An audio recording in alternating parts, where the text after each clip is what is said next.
16가지나 통과를 해야지만 인증을 받을 수 있다고 들었는데 쉽지 않은 과정이라고 들었어요.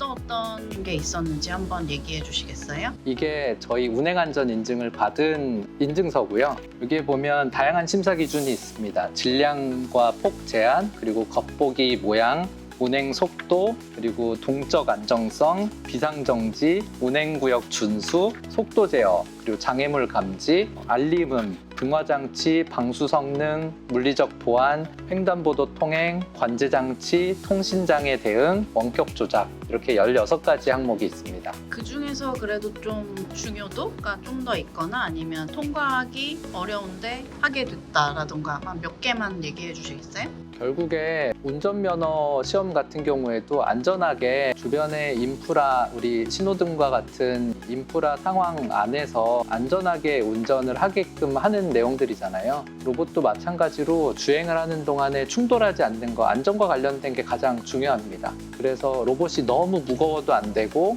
또 너무 빨라도 안 되고 날카로운 면이 있거나 하는 이제 주변에 물리적으로 상해를 입히는 경우가 있으면 안 되고, 주변에 장애물이 있을 때 잘 회피해서 가는지, 그리고 원격에서 봤을 때 긴급하게 정지하거나 상시 로봇의 상태를 모니터할 수 있는지, 이런 것들이 제일 중요한 포인트라고 할 수 있습니다.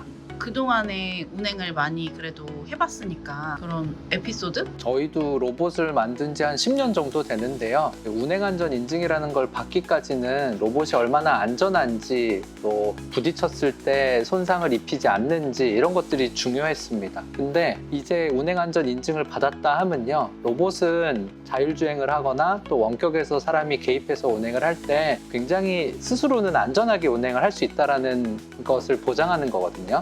앞으로는 로봇 주변에 있는 일반 사용자들, 일반 시민들이 로봇과 함께 어울려서 사는 시대가 본격적으로 시작을 했는데, 이 시대에 우리는 로봇을 대하는 자세를 어떻게 해야 되느냐, 이런 것들이 로봇 윤리라는 큰 틀에서 많은 것들이 논의가 되고 있고요. 저희도 실제로 공원 같은 데서, 특히 어린이대 공원 같은 경우에는 로봇이 주행할 때 어린아이들이 굉장히 호기심에 가까이 와서 붙기도 하고 어떨 땐 올라타기도 합니다.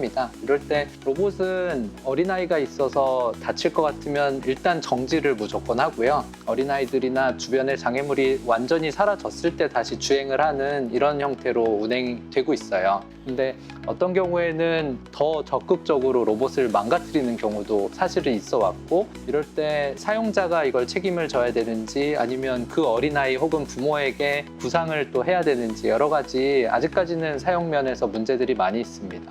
그래서 로봇과 관련된 보험 상품들도 최근에는 굉장히 많이 만들어지고 있고요. 자동차에서 자차 보험이 있듯이 로봇이 망가졌을 때 이런 걸 보험으로 다시 수리를 하는 이런 상품들도 만들어지고 있어서 조만간 그런 환경은 훨씬 더 좋아지지 않을까 기대하고 있습니다.